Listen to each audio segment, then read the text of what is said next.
রাজনীতিবিদ বন্ধুরা অনেক ক্ষুব্ধ প্রতিক্রিয়া দেখাচ্ছেন, ওই কথাকে নিজেদের গায়ে টেনে নিজেদের গায়ে মেখে ওনারা ক্ষুব্ধ হয়েছেন।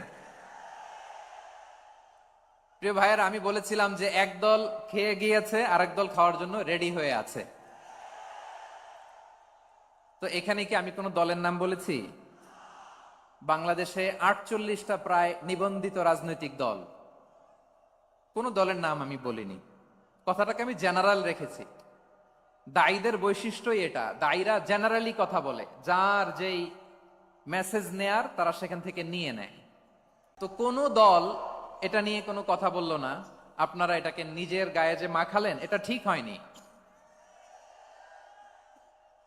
আমি বলবো যে এটা খুবই অনভিপ্রেত হয়েছে।